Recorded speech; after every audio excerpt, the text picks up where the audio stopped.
Well, welcome back to the Okaloosa Today show, and we also want to welcome our guest, which is Commissioner Carolyn Ketchel. Welcome. Thank you so much. It's great to be back.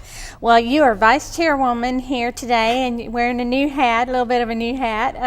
Today we're going to talk about some strategic objectives for the year, fiscal year 2016, that really were developed by Chairman Kelly Wines, but adopted by the whole board. Yes. And certainly you were involved as Vice Chairwoman, and then after that we're going to provide just some general updates. Does that sound good? Sounds like a plan. Well, we're going to get into some of those. Let's start with the Crestview Courthouse. Well, we're very excited. As you know, many people confuse, but the Crestview Courthouse is the seat of our county. The annex, which is in the south end off of Lewis Turner, is an annex for the courthouse. So the pride and joy of our county should be the courthouse in the seat of Crestview, and we're very excited. What happened was the mold and mildew, as you know, overtook, and some of the mold was toxic, and we decided to go ahead and raise it because it would have just saved us a little bit of money to try to rebuild it. Right. And it really wasn't meeting the needs of where we are currently, let alone 60 years from now. So we're taking it down and starting with a new 3-story building, and I hope as part of this program we'll be able to show a photograph of the new rendition of that courthouse. It's going to be lovely. The exterior I'm very pleased with because it's something I worked with the Historical Society of Crestview to make it have that antebellum, beautiful old pillars that grace the Old South, quite beautiful. And that's important to mention that we did have this workshop and really try to Yes. involve the community of Crestview in some of those decisions, and that's exactly and to right. get their approval to those designs moving forward. Because it is something they're going to live with for at least 60 years. Right. We know that. The functionality really has been taken care of by many of the clerk of court, the judges, everybody that's going to be using that facility has come together and said this is what our needs are, and they've worked together as a team, and it's going to be beautiful with 4 courtrooms, security so that prisoners can be brought in and out of sally ports so that they will not have contact with the public like the current courthouses. So safety issues will be resolved. Handicapped issues will be resolved. Security for people coming in and out of using the facility.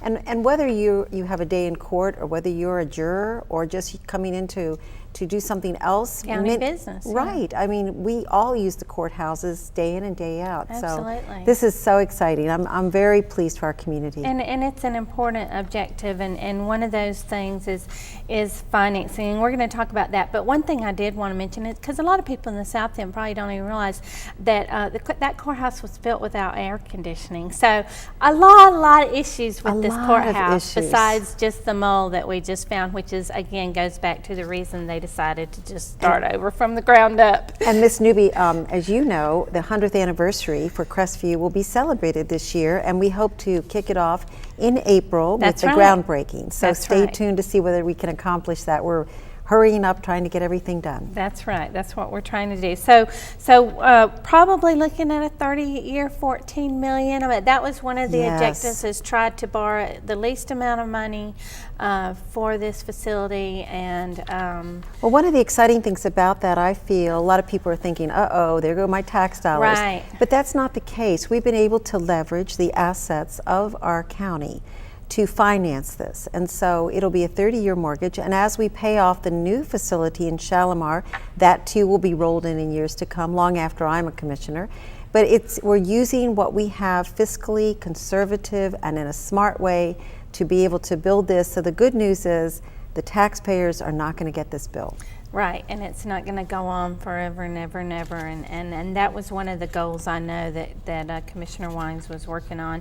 And of course, we'll salvage a lot of the furniture. Oh, and, yes, most that. of the interior. In fact, one of the things that I should mention right now is that we have a beautiful emblem for Okaloosa County, the state of Florida, and we're going to put that in the foyer, in the floor, so that when you first enter the foyer, you'll be able to see that. It's going to be so beautiful. Oh, that is wonderful. I know. I'm very excited about this whole it's going to change downtown forever. So people driving up Main Street will be able to see this beautiful facility. That's right, and that's so important. So that's going to be very nice, and something that our citizens can be proud of. Yes, in their county seat.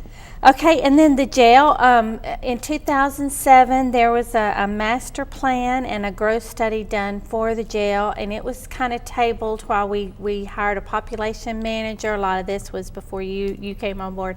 A population manager, and we tried to resolve some of those issues without really expanding the jail at that time. And we did buy a little bit of time, but now one of the objectives is to renew that plan. You want to talk a little bit about that? I do. We've got an issue with the fact that the jail is overpopulated. On most days, I would say our average is between 650 and 700, and we are not supposed to have over 550. Right. So we often have to bed them up, bunk them up in close quarters. This is not the optimum way to run a jail. It's not as safe, yeah. That's right. And the other thing that we have to look at is that many of those that are coming in really belong in detox, substance abuse units, or in mental health crisis stabilization units. So we're looking at a myriad of things, whether we should add on to the jail or perhaps build a CSU, a crisis stabilization unit here. Currently, the only facility we have is to bring them to the Fort Walton Beach Emergency Center, but they're overloaded as well. So to that point, we've asked Senator Evers, Senator Gates, who has co-sponsored the bill, and Representative Matt Gates to bring a pilot project to Okaloosa County. That would bring, I think, $1.7 million towards a crisis stabilization unit for the mentally ill, and that would have the effect of reducing the population in the jail. Well, they don't belong there anyway, so that's a great, I know you've worked hard on that initiative, so that's a good thing. We have, and so we'll stand by on that one. We'll see how it unfolds. I do want to mention, and while we're talking about the Department of Corrections, that they just recently successfully passed their Florida Models Jails inspection that they go through every year, every few years, with the highest of ratings, and they complimented on the level of professionalism. I mean, they just didn't correct them on anything. It's wonderful. They do a wonderful job with what they have. And we do have a new chief, Chief Stephen Vaughn. That's right. And he's an amazing person who's going to bring innovative and up-to-date techniques to the jail.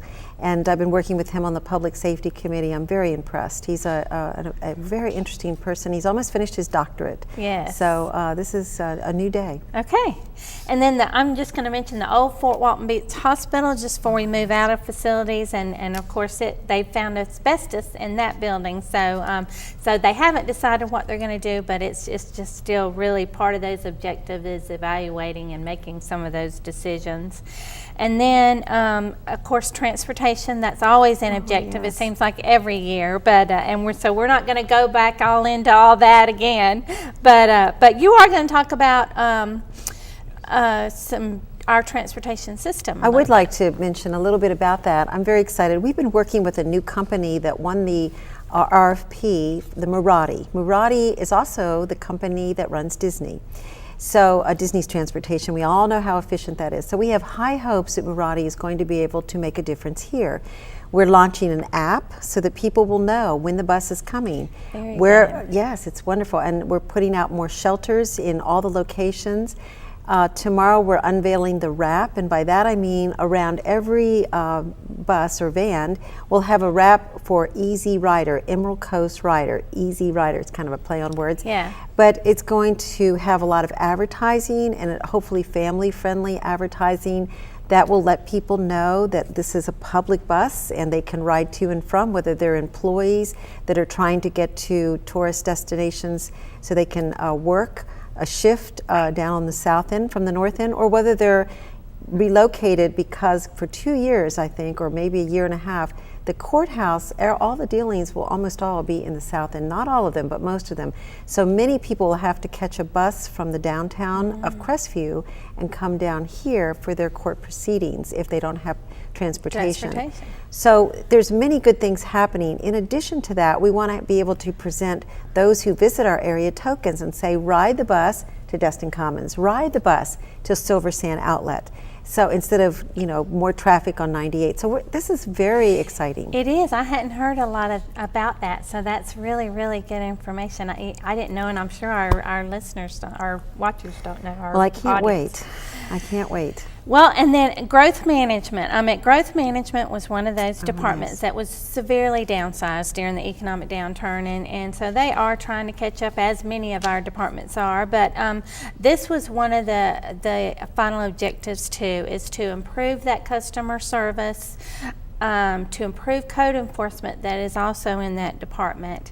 And so I did want to touch on that. Did you want to add anything? Yes, I'll just say that, Elliot Campert and his folks do a wonderful job with the resources they have.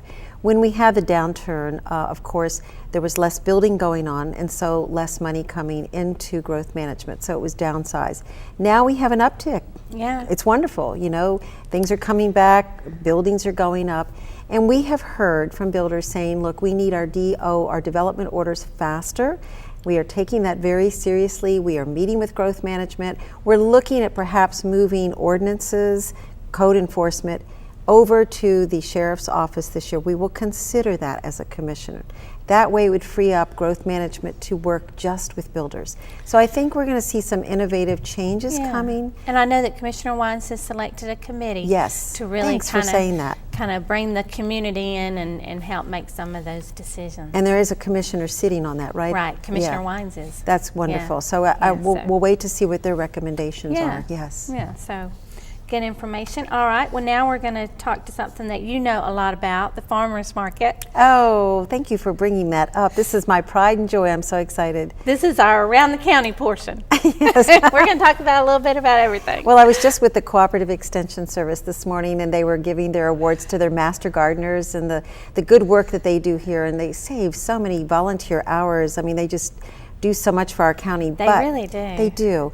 This is a perfect marriage between the North County farmers and the South County.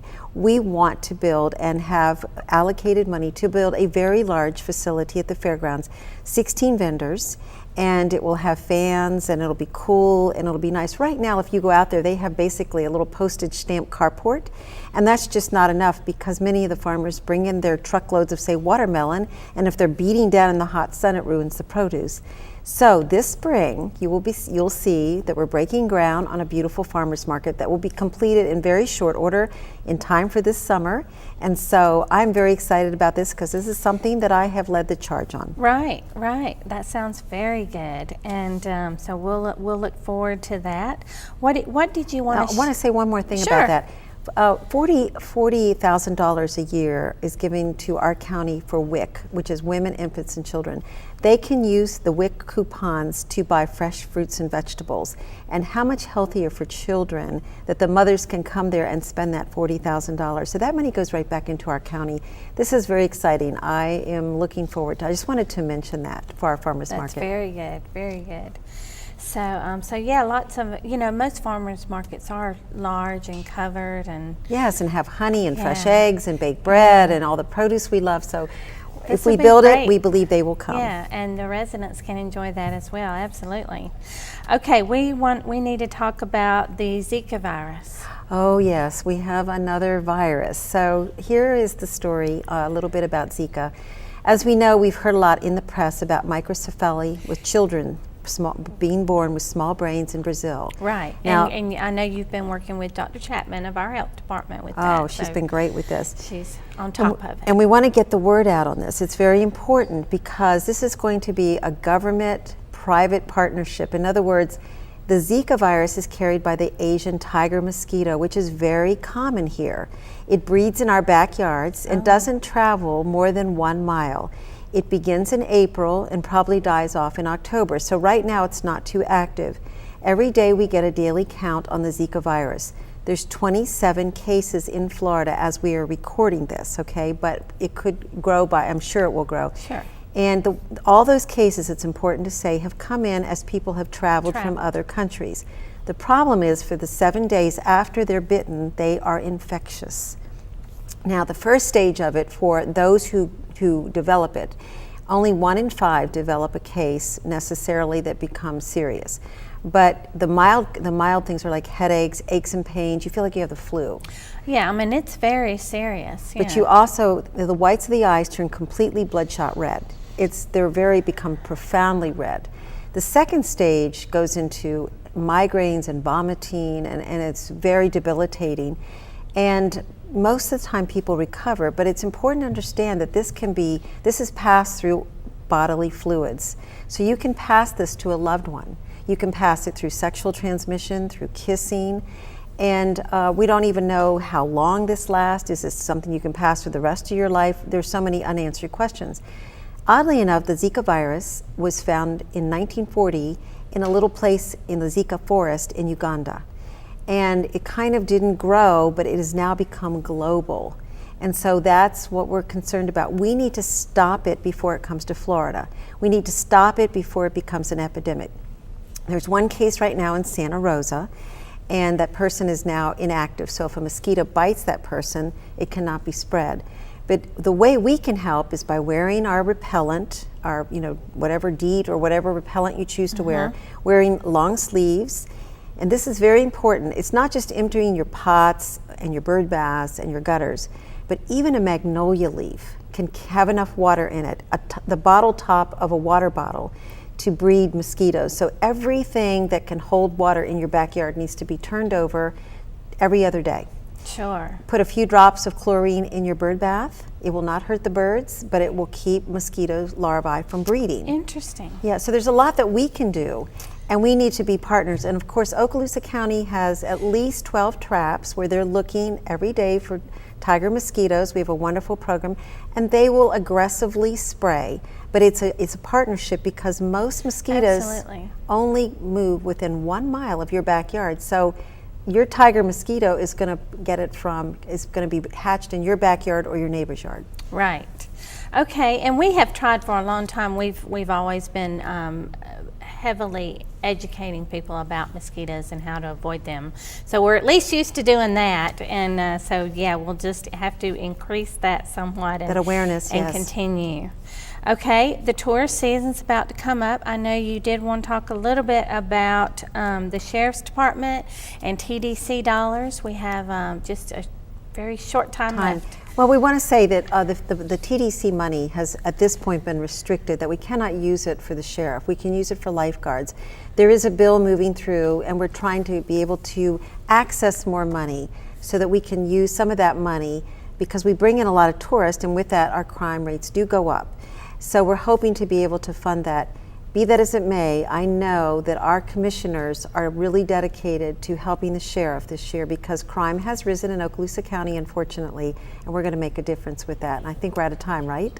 We're almost, so you did very well. I could tell. I'm trying to watch for your cue there. It's great to talk with everybody about these items, though. Well, you have shared a lot of information in a short period of time, and we appreciate your time so much, Commissioner Ketchel. And, Thank you, Ms. and keep Newby. up the good work. And Thank yes, you. we will move into our public information update. I did want to mention a couple of things. Last month, we told you about Allegiant Airlines flying into the city of Cincinnati and St. Louis and back. So, and then in another announcement, we now have Glow Airlines with the low-cost airfare to New Orleans and Little Rock, Arkansas. So, if any of these cities interest you, please go to vps.com. And it is tax time, so we want you to contact the University of Florida Okaloosa County Extension Office. Again, the Extension Office does so much in our community. And if you want to be a part of the Volunteer Income Tax Assistant Program, they might be able to help you. So thanks to Cox and for watching the Okaloosa Today show. Thanks to all of our guests, and we will thank you for watching. We'll see you next time.